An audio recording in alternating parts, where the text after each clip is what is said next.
So, welcome to the Entrepreneurs Forum Speaker Series. Many of you know what this is.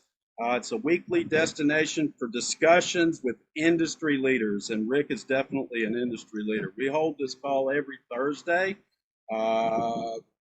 based on our guests' availability. Our aim is to create a platform that caters to seasoned professionals and those that are very interested in the business and entrepreneurial space. We try to bring something that's unique that many people don't know or would like to be educated on, or it helps facilitate something that they are doing or not, either now or in the future. So if you would like to be a guest speaker, I will provide an application to do so in the chat shortly. So join us. It's going to be an engaging journey, and we explore the dynamic world of business and all of the innovation that's taking place within it. Before we move forward, I would like to give our sponsors some props. Mundo Digital Designs. Many of you are familiar with Mundo. They are a female-owned and operated digital design company based out of Argentina, and they have a very specific, it's not just the women's community, but the world as a whole. So they help women come out of a space that may be abusive or oppressive and become sole proprietors and learn skills and things of that nature. So I won't go into that. Their website is on our website, and you're more than welcome to look into that. So our speaker today is going to be the amazing Rick Locke. And yes, he is very amazing. And I think after this presentation, if you don't already know why, you will find out why. So Rick's a dynamic figure in the personal and professional development space. He is an expert in many different things, including retirement income, and he's an investment advisor, retirement planner, a financial planner. He's an expert in life insurance, employee benefits, and estate planning. He is also an expert in artificial intelligence and very much the philanthropist. So that list, we could go on for about 20 minutes talking about the things that Rick is an expert in or aspires to be. But what ties all of this together is Rick's expertise in hypnotherapy and NLP. And that's why we're here today. Rick's going to be giving a presentation on the introduction to NLP, what is it and why it will benefit you. So with that said, I'm going to turn this over to the amazing Rick Locke. Thank you, Michael. Appreciate that. So let me pull up the slide deck and begin there.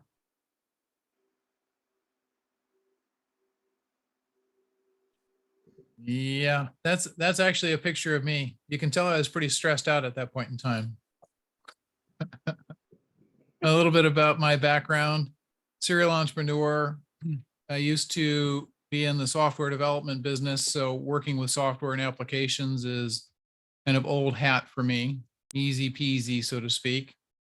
And around the early 2000s, I realized I wanted to get out of that field and started training and transitioning. And my wife and I, we started an insurance brokerage in 2006.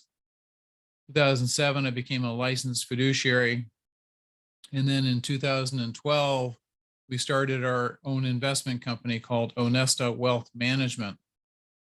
Around 2015, I had heard of NLP previously, and around 2015, started pursuing it more with a higher level of commitment.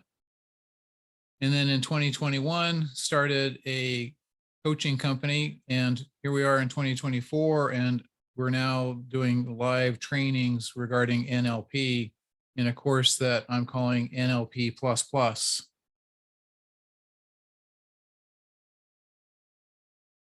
The core processes, basically within NLP, there's these foundational concepts that provide the tools and framework necessary to understand and influence human thought, behavior, and communication. making NLP a powerful approach in personal and professional development. Chances are you've had the opportunity to interact with me. And what I like to be able to do is get to the core of who somebody is in a pretty quick fashion. And we'll cover some of these a little bit today, and we'll do an exercise, time permitting. These core processes, there's 16 core processes. And presuppositions of NLP are these ways to look at and interpret what's going on around you. One of them is respecting the other person's model of the world, being able to understand a person and why they would do something and the way that they do things, and being able to respect who they are is pretty important. Once you understand who they are and their model of the world, now you can begin to have a conversation about perhaps letting them see your perspective, your view of the world. Everybody's heard of rapport. Well, I say that's a universal. So most likely you've heard of rapport. Sensory acuity is tied in with rapport, where you begin to notice shifts about the person. We talk about the words communicate, and then the body language, that sensory acuity, being able to see how people are responding to your communication. And along those lines, in the NLP++ course, what makes the plus part of it is doing a deep level of exercises so people have a practical way to apply what they're learning. These core processes are mind-blowing at times. However, if you're not trained how to apply them in your life, which is what traditional NLP does, it gives you these processes and it's like, don't let the door hit you on your way out. Representational systems, being able to understand how people store their memories, and looking at things from a visual, auditory, kinesthetic fashion. And that's important to be able to, again, respect a person's model of the world, be able to communicate in the terms that make sense to them. Meta model is a level up from that. It was created through modeling a gal named family therapist named Virginia Satir. Milton model is looking at language patterns and being able to, again, model a fellow named Milton Erickson, who was world renowned in his hypnotic skills, and being able to use his language patterns to be able to make a difference with people. Anchoring is a concept that is, you're anchored all day long, every day. If you listen to an ad, you've been anchored. Rick years ago realized that he needed an anchor so that he could stop losing his car keys. Rick anchors his car keys and puts them in a very same spot every day. I walk in, set them in the same location. If I get distracted and they get somewhere else, good luck with that. You might have remembered there was an adage before, like if something was really important to tie a string around your finger, that's an anchor. And then we can also use anchoring to shift somebody's behavior patterns, be able to install new processes using anchoring. Submodalities. We talked about modalities briefly, the visual, auditory, and kinesthetic. And when you look at the subsets of those modalities, those are called submodalities. Where does one store a picture? What are the attributes of a picture? Is it bright, far, near, black and white, color? Is it actually in motion? Those are submodalities of the visual modality. Reframing. I've been doing this for years, and I like the phrase, somebody serves me up a bucket of lemons, I'm going to make lemon meringue, although I won't eat it. Lemonade, lemon onion chicken, all these things, but being able to find the positive in whatever the experience happens to be. So one of my specialties is that. Now, strategies. Strategies is kind of the heart of the matter when having a conversation with somebody, being able to understand how did they come to the conclusion that they came to. Being able to reverse engineer, if you will, their thought processes. And once you understand, you need to mute the heat, I think.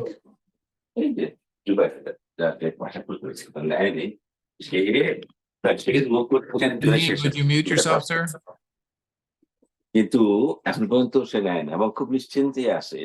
Or not. There we go. Thank you. So being able to understand a person's strategy, their buying decisions, as an example, that's a classic example. Once you understand their strategy, now you can begin to utilize that strategy for good to help move them in the direction that they need to move. Parts integration. You ever have that thing where you say to yourself, well, part of me wants to do X, part of me wants to do Y? Parts integration helps resolve that incongruency inside of a person. Logical levels of thinking, we touch on that in the NLP course as well. Well-formed outcomes. It makes sense. You've heard of SMART goals, and it's along those lines, yet utilizing NLP strategies to really kind of like Tupperware lock that in. Dissociation and association. This is a visual perspective. Dissociation is you're seeing yourself doing what's going on.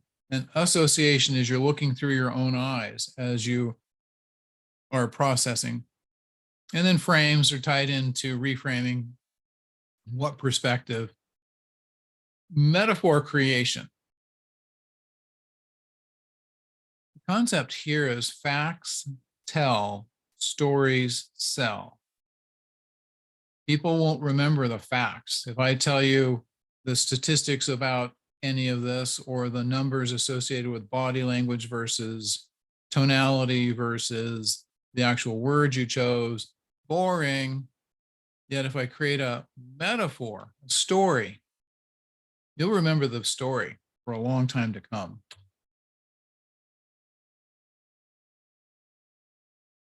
One of the other modalities that gets used in the NLP that we're working with is something called a timeline. All too often, people don't even recognize that they have this internal storage mechanism. And that internal storage mechanism is integral to how you experience life right now. And being able to capitalize on our understanding of that allows one to shift your interpretation or reframe your interpretation, but experience life newly after learning some of this stuff. This slide talks about life comes at us, right? Life events come at us and we run them through a variety of filters instantaneously. And then this information gets stored in our mind and it's used to help create and modify and impact our behavior. As it says here, even your physiology. When was the last time you were on a roller coaster? Not a figurative roller coaster, but you're actually buttoning the roller coaster seat, going click, click, click, click, click, and down. As you're reimagining that, you're actually physiologically beginning to feel that roller coaster clicking underneath you. We're going to do hopefully a fairly quick exercise. You may want, you don't have to, but you may want a piece of paper, something to write with, an open mind, or even a closed mind, actually, but ultimately a willingness to discover something new. Your wallet, your purse, and this is for the purpose of an exercise. You don't need to bust out your credit card. It's part of the exercise. You will enjoy this. As I mentioned, the opportunity to see something newly, and today you'll see something newly. All too often, people have a scarcity mindset. Some people even start to discount their fees or what they charge or how they hold their value of themselves. And today we're going to do what previously was a 3-hour course. We're going to do it in a fairly quick point of time. And the important outcome from this is to begin to notice. And we'll touch on that some more. My very first speech in Toastmasters years ago. It's all about the 6 fears that Napoleon Hill says life distills down to these 6 fears. The fear of death, and this is number 6 is death, old age is 5, loss of love is 4, ill health is 3, criticism is 2. And anybody want to take a guess? Number 1? And I'll give you a heads up, Dan, it's not public speaking. It's the fear of poverty. Fear of poverty. Public speaking occurs under number 2 there, criticism. Whether it's self-criticism or fear of criticism, being criticized by your audience or whoever happens to be your chief critic. What I do professionally, I work with people in the most taboo of all. No, I did not say the oldest profession, Matt. The most taboo. In doing so, I've learned how to empower people, advocate, teaching them to advocate through the process of advocating for themselves, and then they're left empowered to advocate for themselves and now others as well. Being grateful. One of my mentors talks about going big, begin in gratitude, and a demonstration of love. Every action is either a call for love or a demonstration of love. Those are pretty foundational concepts. How do you know if you have fear and stress? You're human. So us humans, for whatever, we tend to complicate life.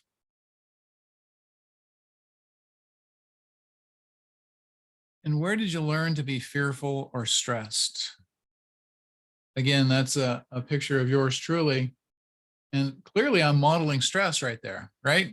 Like, no, not even close. My happy place is very much the front of the room. Educating, training comes from my software development days. Give me a whiteboard and a marker and we're off to the races. Life is good. Today, we're going to begin to get a sense of stress. Money can cause stress. People who want to let go of stress, well, they're already successful. They have money. Maybe they want more money. But wait, how about abundance? Oh, statistics. This is my favorite slide. Dan, you're a professor. You'll like this. 7 out of 5 people struggle with math. 7 out of 5. And then one of my mentors, his name is Ed Slott, and he chuckles every time he says this next one. There are 3 kinds of people: those who understand math and those who don't. This is a quick math quiz. What is 1 plus 1? Well, it seems obvious, Rick. It's 2, right? I mean, it's option A. However, what's missing is you're not asking the question, well, what's the context? In the world of Napoleon Hill, one mind plus another mind creates a third mind. If we're talking about binary, 1 plus 1 in binary is actually C. That's 2 in binary. It looks like 10 to most of us, but from a former programmer, it's not. And how can you tell what you're truly committed to in life? This is from the late Brian Clemmer. The way you can tell what you're truly committed to is your results. They can often be harsh. They are always fair. And then for this next exercise, as I mentioned, have your wallet, something to write down. or at least envision your wallet, your purse, how you store your money. One of my trainers also mentions the best way to get the maximum value is to lean in, be on the edge of your seat, and fully participate in this exercise. Best practice, notice all of your thoughts, all of your details, your emotions, your feelings, what you see, hear, and feel. Notice the dialogue you have with yourself. We all chat in our mind. Right now, your mind is judging and evaluating and going, I hope this is worth the whole hour I'm going to spend with Rick. Like, oh, hey, gotta go. Oh, my wife called. Bye. Details matter. This is an event I was at a couple of years ago, and this is the level of detail that I notice. He's got one sock the right side in, and one sock right side out. Like, all right, it's functional, but detail oriented. As I mentioned, in this exercise, let's go ahead and begin to envision your wallet or your purse. Place it on a table, maybe hold it in your hand, whether that's physically in your hand or if you're looking at it, imagining it there. What do you see? Is there a smell? Is there a texture? Maybe there's a sound. I have a clip on mine. Mine makes noise. What does your mind say about it? What it sees, what it feels? Is there something else to write? Are there any sensations in your body? You notice anything in your shoulders, in your gut, maybe around the center of your chest? Maybe it's your whole body. Is there any tension? Is there a sense of peace? Write down, make a note of what you sense. This is a picture of how I store mine. Yep. The Staples or Office Depot clip holds my cash, my credit cards.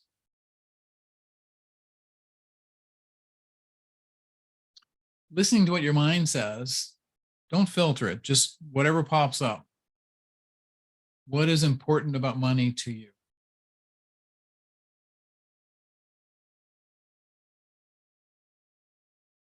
If what's important about money to you, as an example, is freedom, what is freedom's purpose?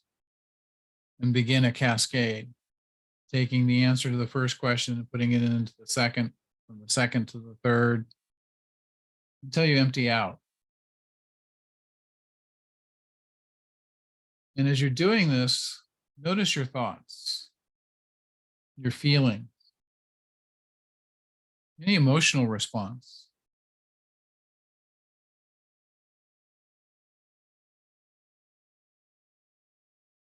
And write down everything that you notice. I'll give you a moment to do that.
Another few seconds.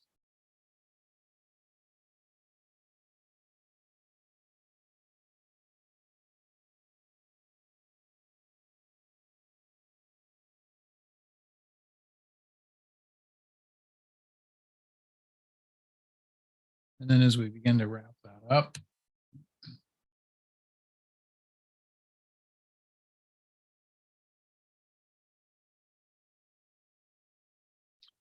consider what you wrote down. Remember, in life, there are definitely ups and definitely downs. What you say to yourself is what yourself begins to realize.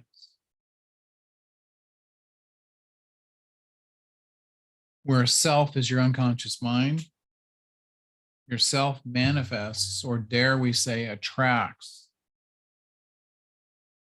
Your self wants to make you happy.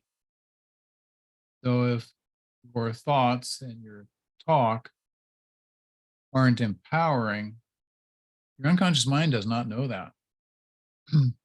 And this is where NLP gets to work with people, to look at those thoughts, begin to see those thoughts. Those thoughts may be hidden from your view, or they may be in full view. There is truly only one thing you own. As you go about your life for this next week, I invite you to begin to notice. Begin to notice your thoughts. Your thoughts are the only thing you own. And the first sentence of Think and Grow Rich is exactly this. Truly, thoughts are things, and powerful things at that, when they are mixed with definiteness of purpose, persistence, and a burning desire for their translation into riches or other material objects. Consider what you wrote down. This is where NLP and NLP++ gets to work with people and these thoughts. Manifestation only works for those who take steps to get in action and to be present. Stress release. Money definitely causes stress for most folks.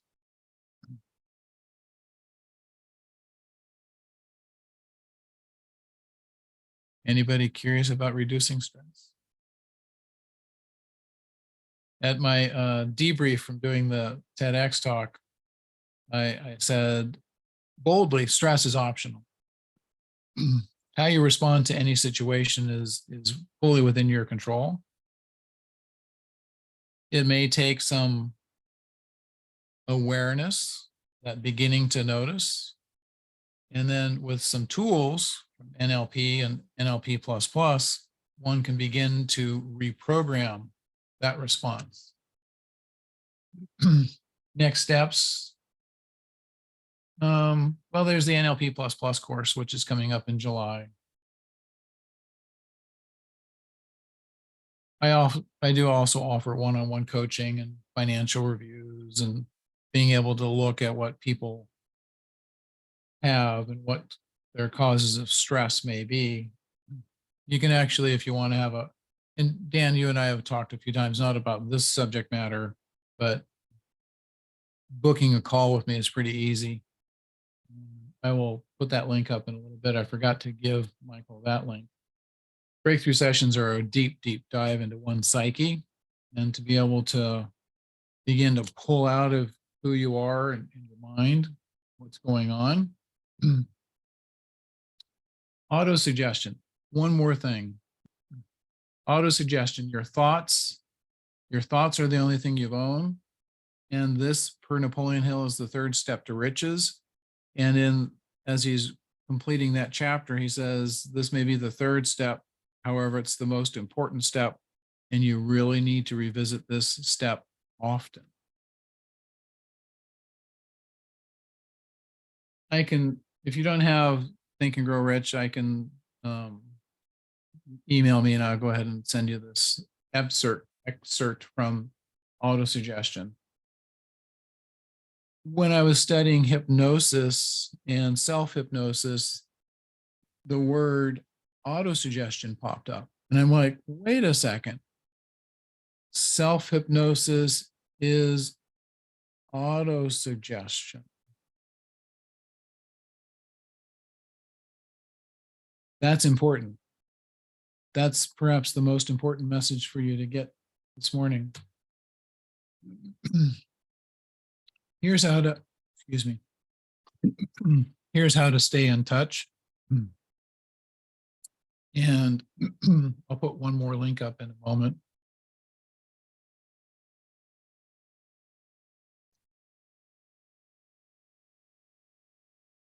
I went whitewater rafting a few years ago, and that's me throwing one leg up in the air.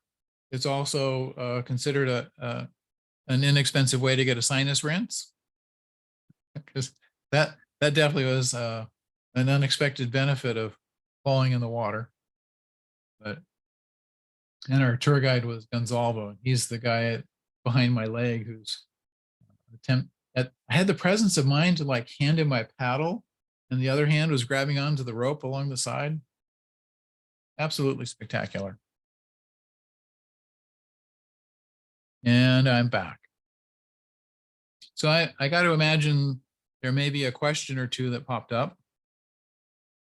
And I'm going to put in chat my scheduling links that if anybody wants to reach out and talk to me directly, they absolutely can.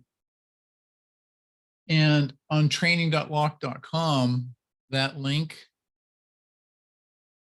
takes you to training.lock.com takes you to something called the forum, or the Entrepreneurs Forum, in honor of what Michael is creating. And between now and the 31st, anybody who goes to that link will be able to register into the Entrepreneurs Forum on training.lock.com for free and get whatever benefits I'm pulling forth for members of the Entrepreneurs Forum for the next year.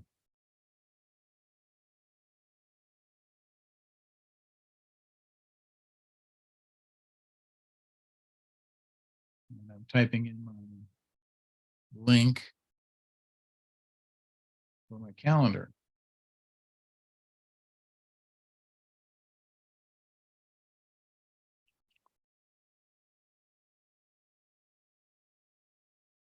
So I'm not sure if there's questions that anybody has, or if Michael has questions.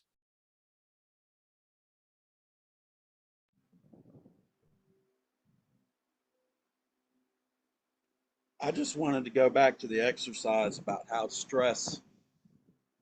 money can cause stress, but money can also alleviate stress. And it's something that, if you have money and the things that are causing you stress are financially related, they can alleviate some of that stress for you. It could. And in the context of Neuro Linguistic Programming, NLP, we don't look for external resolutions, looking for internal resolutions, meaning once you get to a certain point in life, you begin to notice that you have a say in how you respond to life. And I don't mean to invalidate anybody's feeling about stress. When you realize that stress is fully optional and how to redirect the mind to a positive path away from the stress, that's a pretty powerful place to get to.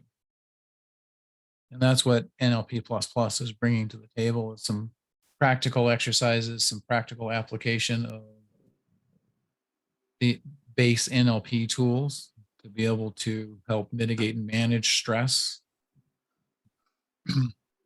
Very useful.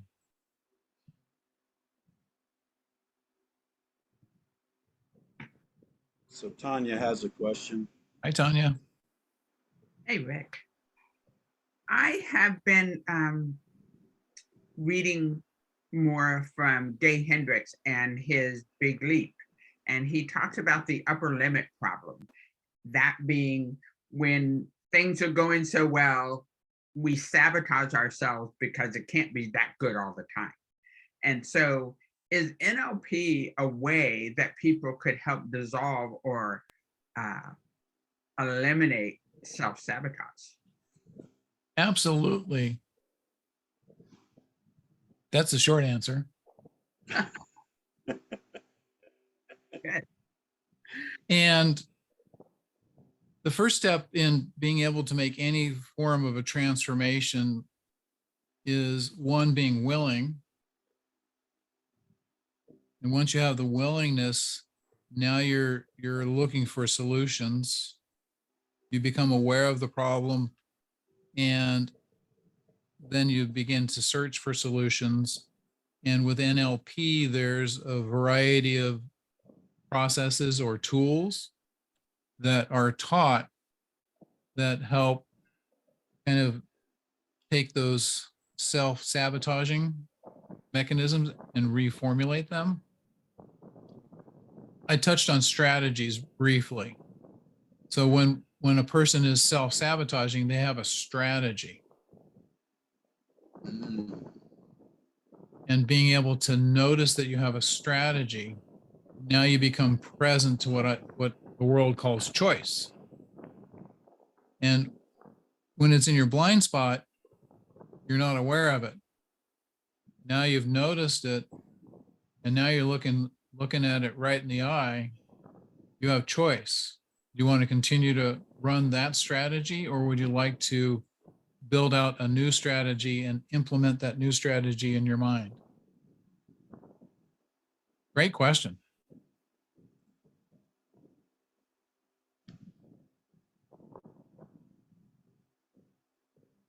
So I've got another question.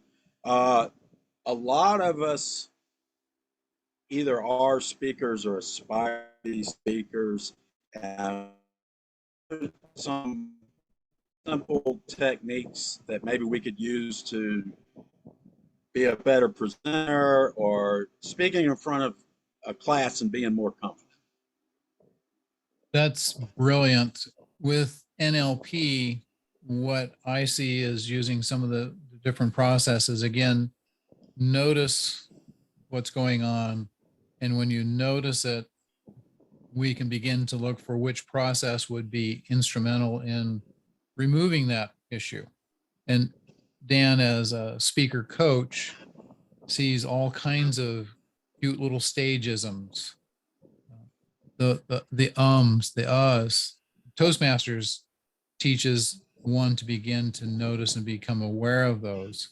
With NLP, once you notice it, we can talk about what is it that is that momentary trigger just before you go, and once we can put our finger on that trigger, again, we can now create a new strategy, a new behavior pattern to replace the with maybe just a nice little pregnant pause. There's a variety of stageisms. I watch people on the stage, and some of them are just nervously walking back and forth, back, kind of like a target, ching, ching, ching. And once again, you notice it, now you can create a replacement behavior, go in and reprogram the mind to have a different response. Nervous leg syndrome. You ever sit next to somebody at a table and their little legs just going ding, ding, ding, ding, ding, ding, ding, and it's like, would you stop that?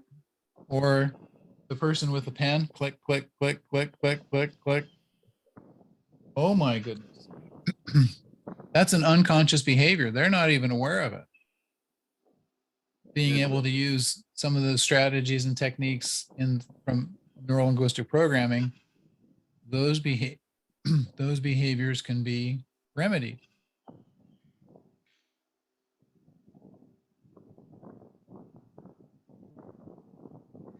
Good question. Great answer. Oh, shucks. Thanks.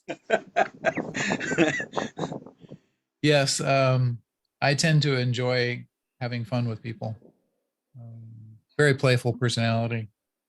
So speaking of which, you know, I have a troubled grandchild, and you know, the catchphrase for all these kids that won't sit still or won't do what they're told in class and all that stuff. is ADHD, which maybe it is, maybe it isn't. Give them some drugs and send them on their way, and hopefully it makes them feel better. But I think as parents and grandparents growing up in an age where there wasn't the Ritalin and there wasn't these catchphrases and all that stuff, we know that there are some different techniques and things like that to improve their, their behavior in the classroom, but not only their behavior, because it affects their, their grades and their habits and the way they study and the way they pay attention to. What are some different things that can be used to, address that? That's a fantastic question. The place I'm going to go is probably going to surprise you a smidge. It'll surprise pretty much everybody out there. It won't surprise the kid. The kid will actually get what they finally wanted in the world. So my TEDx talk on emotional currency revolved mostly around my interaction with a young man at one of the trainings I attended. He, like myself, is gifted with ADD and hyperactivity, and people are constantly telling him/me, stop that, don't do this, sit still, can't you quit moving around, can't you? That's the world imposing their view of how we're supposed to behave. One of the most important distinctions or part of the presuppositions is, and I mentioned it earlier, is respect the other person's model of the world. And Milton Erickson created for the world to begin to understand a concept called utilization. He had a person come into his office who was pretty clear that you won't be able to help me. Nobody I've met with has been able to help me. I will not sit still. I'm not going to sit in that chair. I'm going to walk. I'm going to walk around the office, and nobody else has been willing to let me do that. I already know you're not going to be able to help me. Milton Erickson said, that's fine. That's fantastic. As a matter of fact, instead of walking over there, go ahead and walk over toward the door. Now you're at the door, turn around and walk over to my desk. Now you're at my desk. I want you to go ahead and walk halfway toward the door. Now I want you to turn and walk over to the light switch. You have a young person who's unable to sit still. Embrace that. Whatever let's say the person's name is Tommy. Hey, Tommy, why don't you take this down to the principal's office? Why don't you go ahead and, you got, when my kids would go on field trips, the teachers would assign all those lovely children to me because I'm quite skilled being one.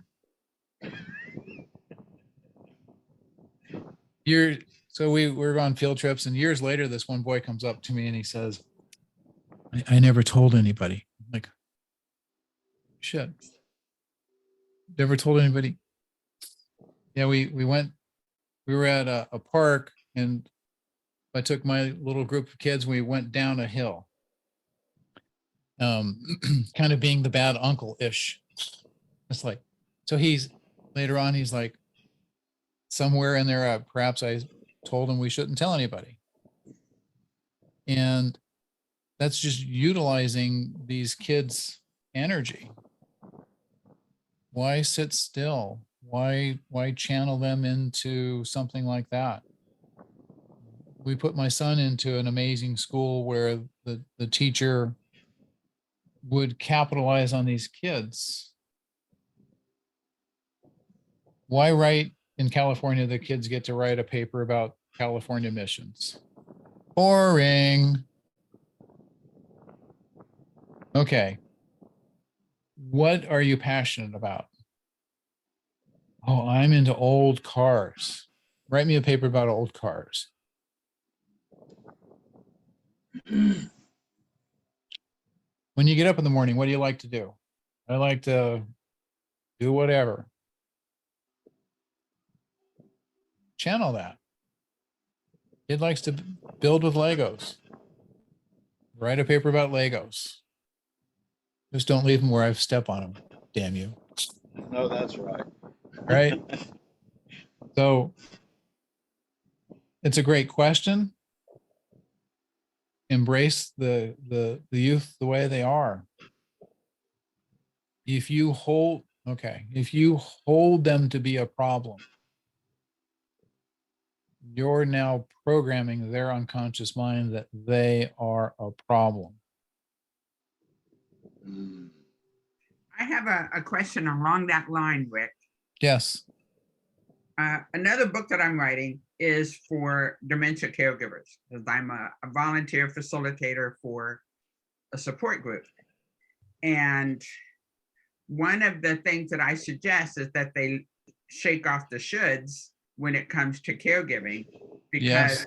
you know, you should put your pants on this way, you should put your fork this way, you should use your knife to cut your food, not stir your drink. So we, as caregivers, we're in this mindset of, oh, everything should happen this way, but they're doing that. So one of the things that I tell them is to shake off the shoulds. But is there, because we're pigeonholing them, we're not dealing with them in their now, we're dealing with them as they were. And so that becomes an issue. Otherwise, you might should all over yourself, right, Tanya? Exactly. Stop shitting all over everybody. And so my question is has NLP been used in Alzheimer's patients, for example, whose conscious mind isn't grasping things? Can you reach their subconscious mind by supporting them where they are in their present moment as they are? Wow. That's a fantastic question to which I don't know the answer. I met a gal a few years ago whose husband was also struggling with dementia or Alzheimer's. And what she brought to the table is the same thing that I've realized about anybody in life. Imagine going to the movie theater. Mary and I like action movies. And what is that? The Vin Diesel and those guys, the Fast and Furious or whatever it happens to be. There's a protocol in pretty much any movie. We're gonna go bust in the front door. We need somebody to go over to the side door and knock so that everybody goes to the side door. That's a distraction or a diversion. So this gal mentioned that her husband would come out of the back of the house, all upset and frazzled. Frazzled. And she says, I can see, honey, that's really very important. Very important. Embracing his model of the world. It's very important. However, before I help you with that, would you help me? People love to help. Love to help. Okay. Yeah, I need you to help me find my purple giraffe. So now this mind that's all upset is not being told not to be upset, redirected and distracted. It would be fun to play with your question and your concept and teach some of these care providers some distinctions. Distraction and diversion. I've said it for a while now. The person who is most gifted at distraction and diversion wins. You can see this pretty much anywhere in life, especially in the political arena. So, in Toastmasters, there's a table topics, and somebody asks you some random question, and you need to answer the random question. And it's like, Tanya, that is a fantastic question, which reminds me about the time that I was out on a river rafting, and I fell out of the river raft and I got a free sinus flush, and I was like, wow, that was the best experience. I was a champion in tabletop in my Toastmasters group. There you go. So you get the world of, yeah, I can answer that question, or I can divert and distract and have you forget that you even asked me a question because I gave you such an entertaining story about my sinus flush. Yes. Very good. What else might we have? So not only how can NLP be used, not only to create better relationships with friends and family, okay, because some people struggle with that. I don't. I have good relationships there, but my son kind of struggles with it. But not only with friends and family, but maybe in a leadership position, your coworkers or your employees. That's where the presuppositions are going to be exceptionally powerful for people. The presuppositions begin to teach us, like the number one presupposition is to respect the other person's model of the world. And then from there, we begin to look at behavior patterns. And there's one where the response we get,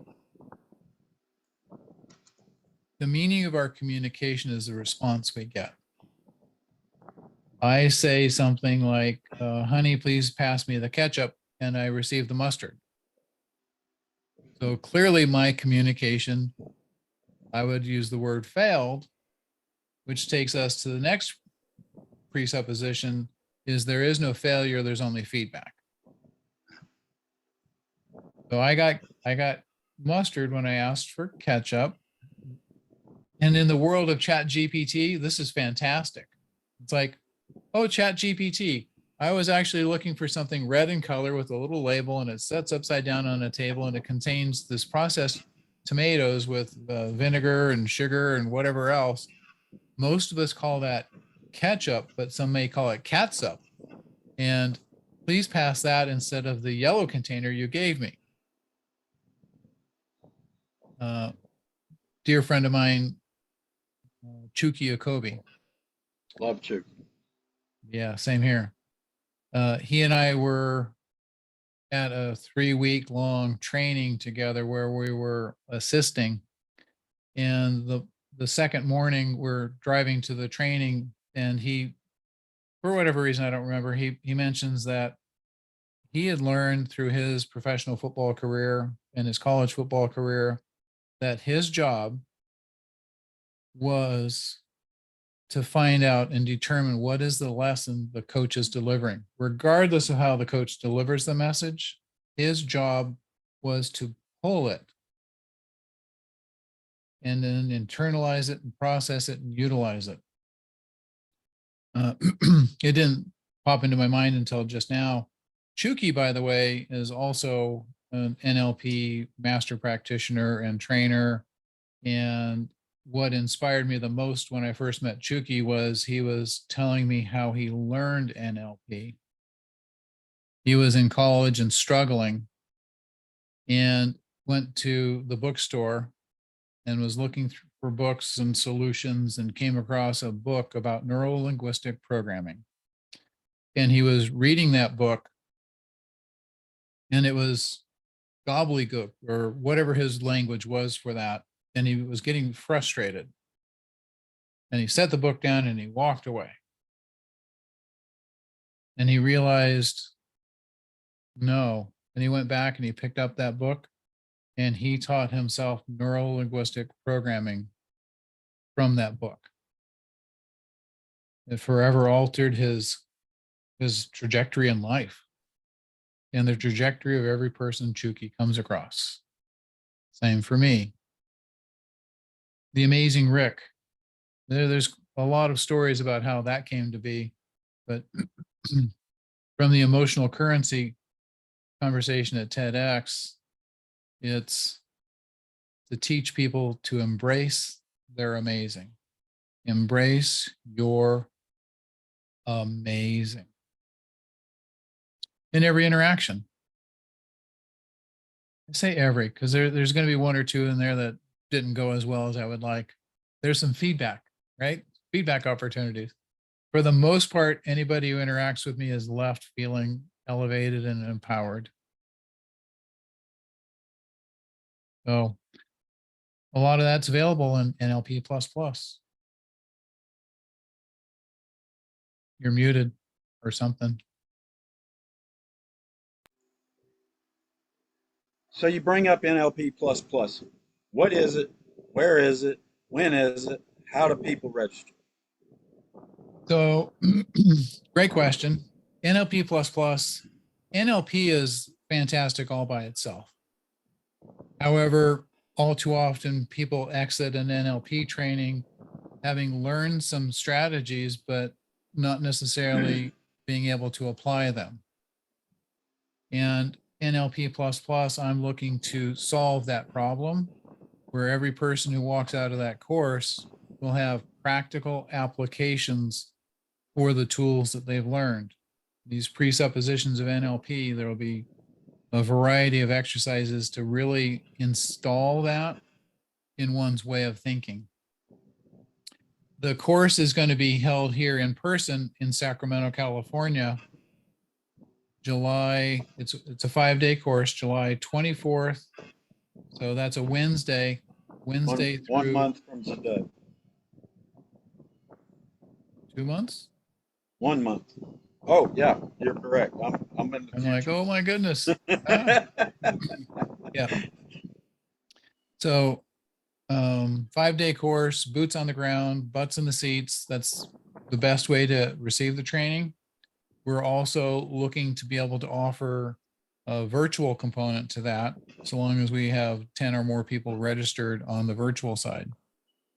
So you don't have to come to Sacramento. Coming to Sacramento would get you the best bang for your dollar. Good question. The when, where, Sacramento, virtual. I think we've covered it.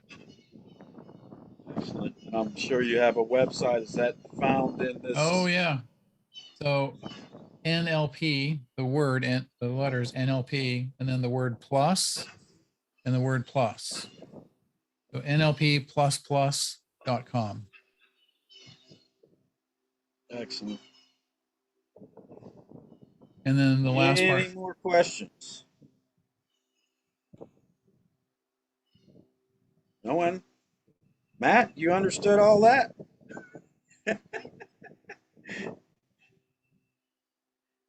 I wouldn't say I understood it all, but I think it's a lot of really insightful things. I guess one of the things I would ask is there a good resource? Maybe not the book that the gentleman walked away from, but before the class, or those that can't make it to the week-long class, is there, you mentioned the 16 core principles with a very, very light overview touch of those. Is there a resource, either something you've written or talks you've done or things that you've used in the past, help someone get a little bit more deeper into that? That's a good point, Matt. So what I've created is on training.locke.com/forum. Mm-hmm. It will allow people to register into my website. And what I can add to the free components for those, well, let's call it included because it's free for the next few days. But I also have a pre-training course for those who are taking NLP++. So I can enroll everybody who signs up on the forum into the pre-training course. So it'll walk you through a variety of the distinctions, some of the history, give you an overview of the presuppositions. I don't think I'm drilling down into each one of them at this point, but that could be a good resource as well. Okay, and that's there's like a basic and the advanced I saw on the website. Oh yeah, so the basic is what's free right now, and I'll add to that list of deliverables the pre-study course for NLP++. It's a self-paced go through. There's a few things to read. At some point, maybe I'll replace that with some video work, make it a little bit more entertaining and less dry. But for now, it hits the point. Fantastic. Thanks. Thank you. Thanks for the question, Matt. Excellent. This has been fantastic and very informational. Any more questions? Wendy, David, you got something for us? David's gone. It's his note taker at this point. Is Fathom stayed in? Okay. So if you want to get and stay in touch with Rick, his links are in the chat. Also, if you'd like to schedule a call with him, his Calendly's in there. You're more than welcome to do that. He's open to that. If you'd like to apply to be a speaker or a presenter on the Entrepreneur Forum Speaker Series, the application is there, as well as to submit articles to the Bellwether magazine. If you want to become a member of the Entrepreneur LinkedIn group, the link's there. I will have to approve you so that we vet everybody. Some people do manage to sneak in. I've yet to figure out how they do that. But I'm not going to kick anyone out that wants to learn or participate or be an active member. So it is some very fantastic people in the group. Perfect. And just as a last note for anybody who's listening to this, they can also go to theamazingrick.com, and my calendar link is there, and a link to the NLP++ course is also there. Perfect. Thank you, everybody, for attending this morning. Appreciate your time and your interest very much. Thank you. Thanks, Rick. We enjoyed it, or at least I did, I did. and look forward to having you back. Of course. I enjoy this very, very much. My happy place. Well, we enjoy you. We enjoy our guests, and I'm sure they all take a ton of value away. So until next time, everybody enjoy, and we will speak with you soon. Thank you. Thanks for having me.